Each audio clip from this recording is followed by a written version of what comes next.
Confucianism is chiefly concerned with the cultivation of a refined person, which in turn contributes to a harmonious society. He said many things about what it meant to be benevolent and righteous in relationships between parent and child, ruler and subject, and between strangers. However, he never really discussed business. He was a pretty poor man himself. Why? Because making money wasn't nearly as important as being a person of Ren, Yi, and Li. Confucius said, "The mind of the superior man is conversant with righteousness. The mind of the mean man is conversant with profit." But he didn't always think it was bad to make money. He had disciples who were successful merchants. He said that it is fine to be poor yet delighting in the proper way, and to be wealthy yet observant of ritual. The point is that Confucius believed people could do business and make profit, and that was acceptable only if it didn't get in the way of them being Ren and observing Li. Virtue always took priority, even if it meant going hungry and being poor. Now, using Confucianism as the basis for business ethics isn't a novel idea. The concept of a Confucian firm has been around for a while. In the Song dynasty, Confucianism had been revived, and Hui merchants in Anhui province implemented Confucian teachings as part of their hugely successful trading business. As a result, some academics have imagined how modern global firms might think about business if they took the spirit of Confucianism as the basis for modern business ethics. For example, how might Confucianism affect a corporation's attitude to environmental protection or labor rights? Confucius said this when discussing the core virtue of shu: "You are not supposed to do to others what you don't want done to yourself."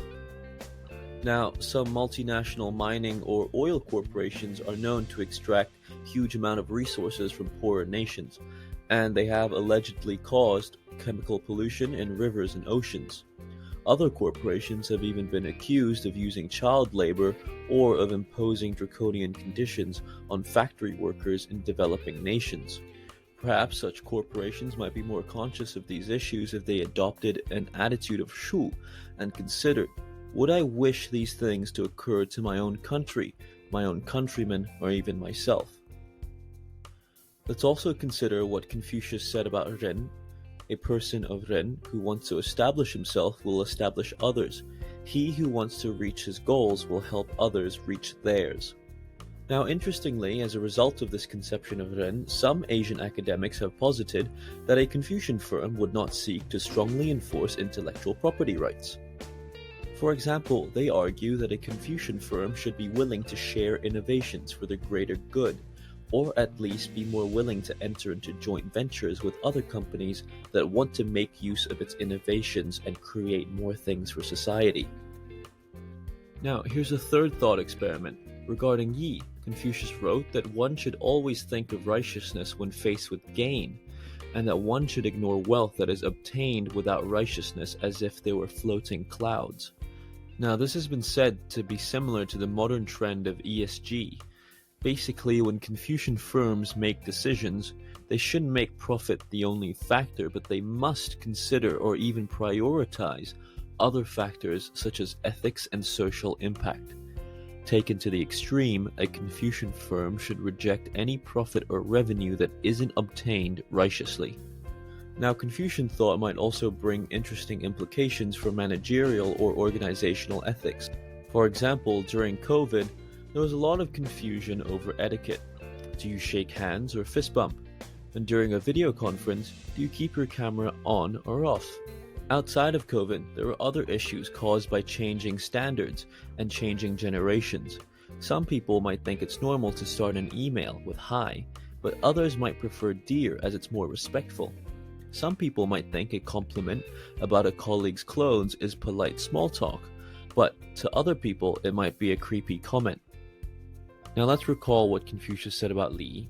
Strict adherence to common rituals can be good because it can help reduce misunderstandings and create harmonious social relations. So, perhaps if all individuals in an organization had a clear set of rituals which they strictly adhered to, conflicts over etiquette could be reduced, and we could spend less time wondering if starting an email with hi is too informal, and we'd be less likely to misunderstand other people as being rude. Of course, all those examples just now are pretty simplistic, but the point made by the academics who gave those examples is that Confucianism can have a place in business ethics, and it's particularly interesting for firms in East Asia. Whereas it might be difficult for employees to fully understand a set of business ethics based on Western thought, they might be more receptive or understanding towards ethics that are based on more familiar philosophies, such as Confucianism.